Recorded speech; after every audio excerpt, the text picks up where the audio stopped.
Hi everyone, my name is Moni. And I'm Naveen from Before You Play. And today we're previewing a game that is coming to Kickstarter called Fateforge Chronicles of Kaan. This game's designed by Gordon Calleja and published by Mighty Boards, who are helping sponsor this video. And in this game, players are going to be taking on the roles of 1 to 4 different champions who are going to be going through a quest together in a narrative-based, story-driven, campaign-style game. There's about 30 hours of gameplay split into 3 different acts that plays out primarily as a dungeon crawler with a strong emphasis on combat. And this is all driven via an app.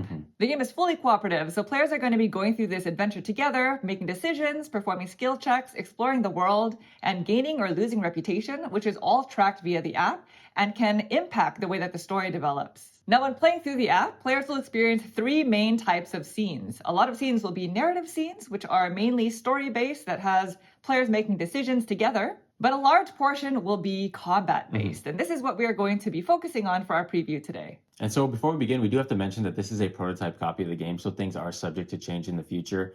Because this is a story-based game and a story-driven game, we're going to try to avoid as many spoilers as possible. The scene that we are going to be showcasing is technically part of the kind of intro scenario, so hopefully this won't ruin anything for y'all. Now, if you are interested in this campaign, there is a link down below which you can check out at your convenience. And if you do like these kind of videos and you want to see more in the future, please consider subscribing. And with that, we are ready to begin. So if you'd please direct your attention to the center of the table, we're all set up here for our 2-player game of Fateforge Chronicles of Kaan. Welcome to the Caravansary.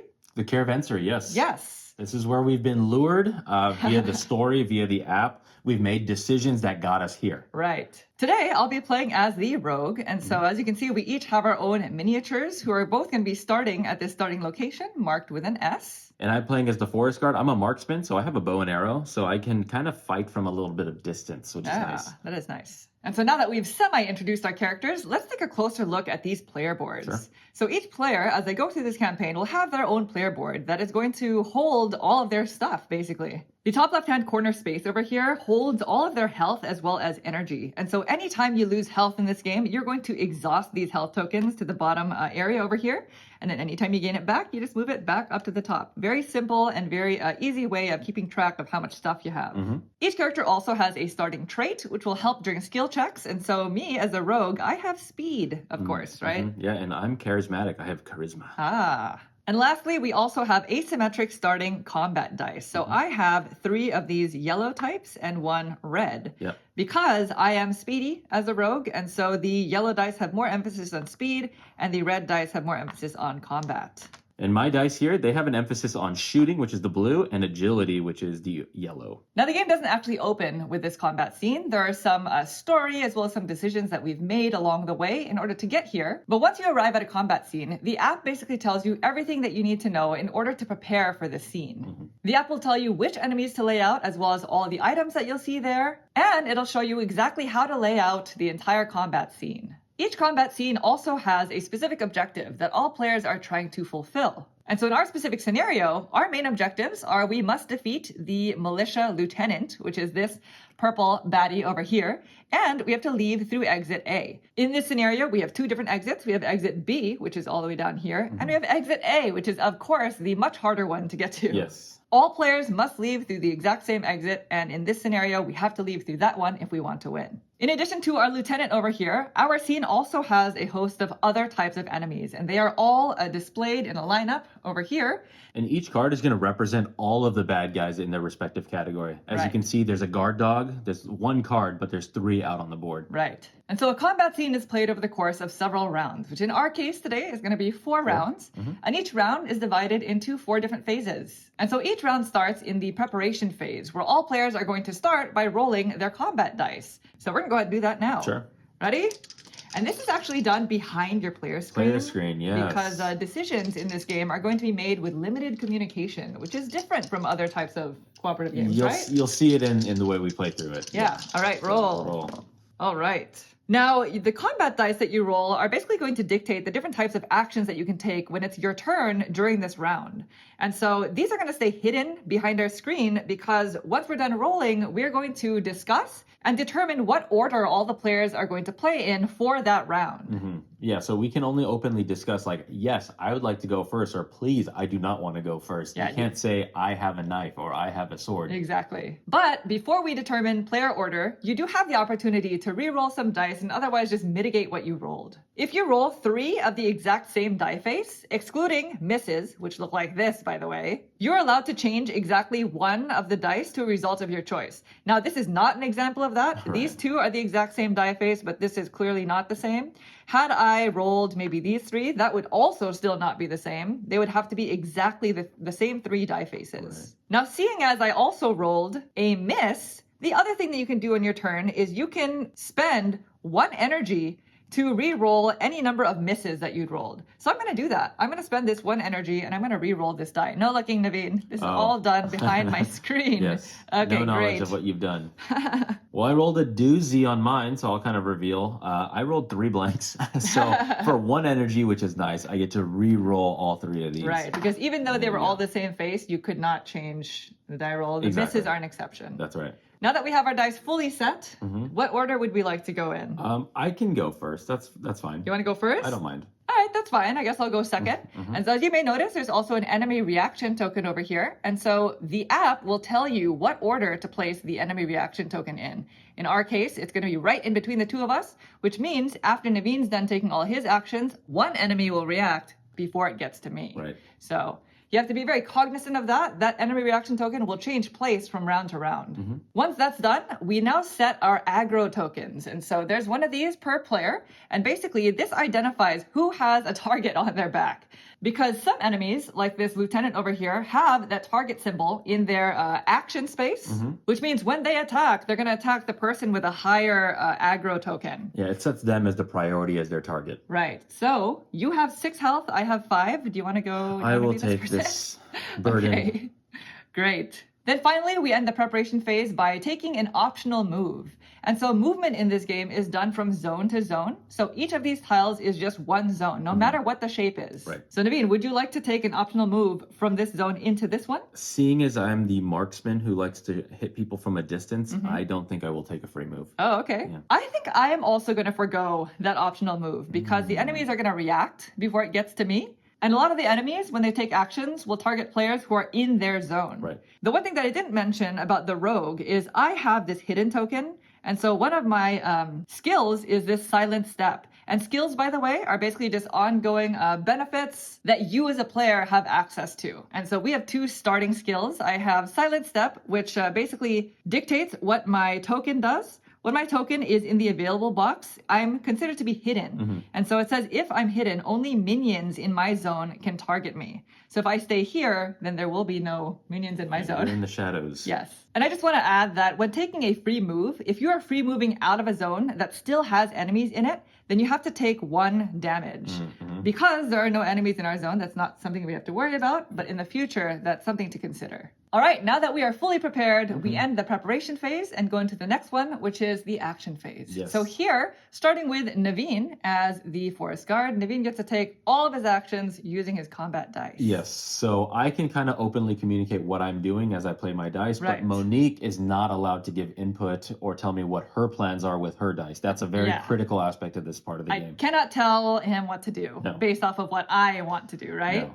And also, we are keeping in mind the 2 main objectives for our combat scenario. Right. We want to defeat the militia lieutenant and then leave through exit A. Yeah. So we need to get we need to ourselves bulldoze our way there. all the way over there. Okay. The first die I'm going to play is going to be this shot, and it has this arrow symbol on it. And the way this works is you look at where you are, and you can shoot into an adjacent zone. So where I'm going to shoot is into this zone. This is why I didn't want to take that free move, because I wanted to shoot into this. Okay. Who are you targeting? I would really like to target this guard dog or one of these 2 guard dogs, but because we have a grunt here, the text on the grunt themselves says all shot symbol results assigned to this zone must target them first. Because they're frontliners. Yes. It's their special ability. That's right. So this is just a 1-for-1. So they have a total health of 2. So it's going to require 2 hits to take this one down. So we're going to go ahead and put a red kind of damage token on them. All right. And so the thing about these damage tokens is a majority of these enemies are called minions. And in fact, all of them are except for the purple lieutenant. The purple lieutenant is a leader.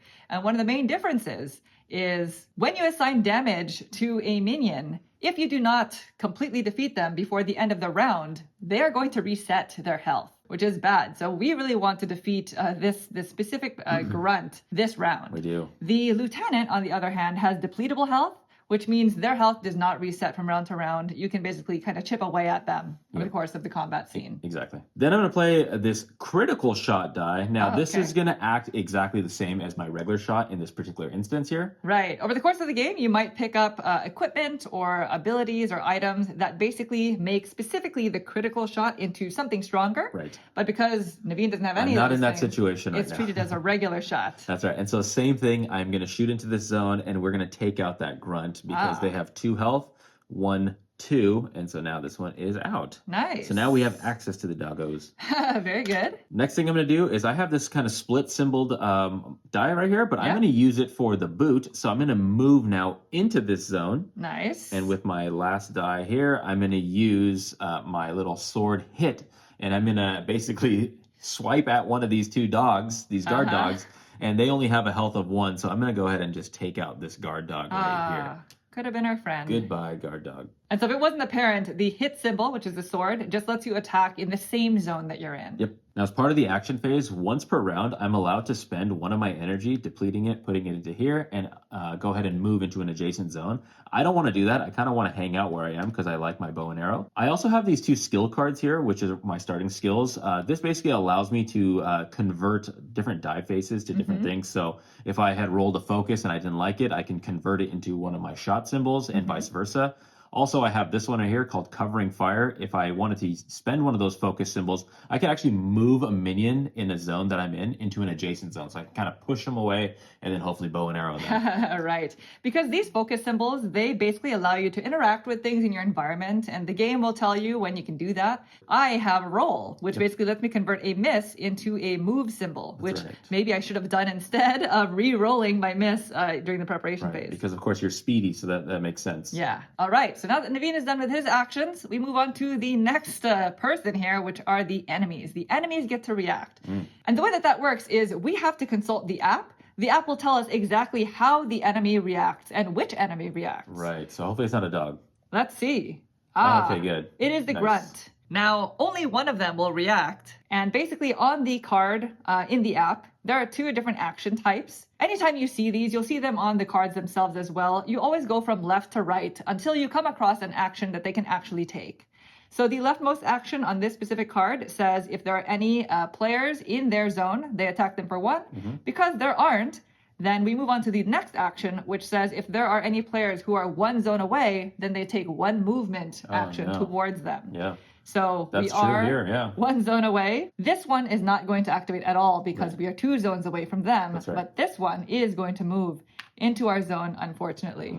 So that's not good for us. No. But we still have some tools under our belt, so we'll see. The first thing I'm going to do, seeing as we now have a new grunt in this zone, is I'm going to spend my arrow symbol as well to go ahead and do an adjacent ranged hit to that grunt. Because again, they have to all be assigned to them first because they're a frontliner. That's right. Then I'm actually going to move into that zone. So I'm going to spend this boot symbol to take 1 move here. And then I'm just going to attack them with the sword symbol. Nice. So I'm going to attack them first, which removes them from the board. Okay. And then I'm going to attack our enemy, the guard dog. So again, they only have 1 health, so they also leave. Because there are no more minions in our zone, we automatically pick up any gems that are there, and they go into our party backpack because we're going to split the loot at the end of this. There are 3 different colors of gems, and so this darker orange gem actually represents 2 gem value, which is nice because you get to spend gems on things like more skills, items, weapons, equipment, stuff like that. So now that I'm done with my actions, we are all finished. We move into the next phase, which is the enemy action phase. Yes. So this is the part that is bad for us. All of the enemies are going to activate from top to bottom, assuming that there are still, more enemies on the board of that type. So starting with the guard dog, we only have 1 guard dog left on the map. Yep. So the leftmost action says if there are any players in their zone, then they're going to attack. That is not true. The case. So we move on to the next one, which only activates if there are players in one zone away, which also does not happen. Not the case. So finally, the third one says if there are enemies 2 zones away, which is the case, they take 1 movement towards them. So they're getting a little closer to us. Yes, and again, movement is just zone to zone. It does not matter where people are in one zone. Right. Moving on to the bowman. The bowman only has one action option here, and it says if there are people who are 1 zone away, then they do a distance ranged attack. They're essentially doing what we did to them. Yes, Yeah. exactly. Unfortunately, we are 1 zone away. Unfortunately for Naveen, actually, I am hidden. You are hidden. So You're they're in the going shadows. to target Naveen. Okay, so they're going to hit me for 1, so I have to exhaust one of my hearts into this little inactive zone, so now I only have 5 left. If you ever have to exhaust all of your health, you become knocked out and you're basically out for the rest of the combat scene. You'll revive again once combat is over. But if all players get knocked out, then we lose the combat. Right. Now the grunt is going to activate. They're going to hit only in the zone that they're in. That's not the case, so we can move on. Next up, we have the guard, who also has a special ability, by the do. way. It says blocker. Heroes in the same zone may not leave. You basically So, get trapped. good thing nobody went in there. Yes. Their only action is the same thing as the grunt. If there's anybody in their zone, they attack. Because it's not true, we move on to the lieutenant, who is the worst baddie of the bunch right now. They're the leader. As a leader, they have an ability that says if a red minion is adjacent to this enemy, move it into the leader's zone. So we do have one. Yeah, that's not good. So they are going to go now. They are adjacent. They are going to move into this zone here. So that means when we go to attack here, if we want to bow and arrow in, we have to go through this one first because of their frontliner ability. So they're just shielding themselves off a little bit. defended, yeah. And we need to get through that exit. Fortunately, though, they don't do anything. That's right. But had they done something, they would have targeted the player with the highest aggro token That's because me. it has the target symbol on that action. Yeah, and they would have actually hit for 2. So instead of just 1 hit, it would be 2 damage because it's the sword plus 1. So that's it. Those are all of the actions for the enemies. And by the way, if there were several enemies of the same color, then they would just take their actions in initiative order because all enemies that can take an action will. And finally, we end the round by doing a cleanup phase. And so this is just a bunch of accounting. Any enemies who have damage on them who were not killed off, you basically reset their health. And then you go into the app and you mark off all the enemies who have been completely killed off, any heroes who have been defeated, as well as any objects that were collected. So because we collected 1 of these gems, we're going to go ahead and select that. Yeah, and I don't think we killed off anybody completely. No, I don't think so. And so this is the way that the app can keep track of what stuff is still there so that they can utilize it or not. And so that's the end of round 1. Then we move back into the preparation phase to start round 2. At the end of the 4th round, if we have not met our objectives, we can collectively decide as a group whether we want to play 1 extra combat round. If so, each player rolls the corruption die. And depending on the die face, something bad may happen to you. Or you can roll a miss if you're lucky, and nothing happens to you. Some die faces will drain your energy, and some of them will require you to draw a corruption card, which is always a bad thing. Not good. Regardless of whether or not you decided to take an additional combat round, at the end of the final combat round, all heroes must exit. Each player draws a path from wherever they are to that exit, and any enemies still present in zones will basically hit you as you run out. Yes, you get flogged. At that point, if you're able to complete all of your objectives, then you win the combat. But regardless of whether or not you win or lose, you get to regain 1 health and 1 energy. If you are knocked out, you gain 2 health and 2 energy, but you also take a corruption card, so it's not in your best interest to get knocked out. Yeah. But that's essentially how combat works. Now, the rules that we've kind of discussed are more of the basic rules that you'll encounter through every combat scene. As you progress through the campaign, you'll come across more advanced rules that include advanced terrain, different types of barricades, etc., that we did not discuss today. And like we were mentioning in the beginning of the video, in addition to combat scenes, you'll come across narrative scenes that are mainly story-based, that'll sometimes have you perform skill checks that may determine the outcome of the story, as well as rest scenes where you can visit various locations and purchase items, equipment, abilities, just to kind of help you on your quest throughout the game. Now, this is kind of just an overview of how the game is played and how the structure of it is. If you are interested in the campaign, there's a link in the description down below. If you have any questions, feel free to leave them in the comments, and we'll try to get back to you as soon as we can. So thank you all so much for watching the video. We really hope you enjoyed it. If you'd like to see more like this in the future, please consider subscribing. Thank you. Thanks. Bye.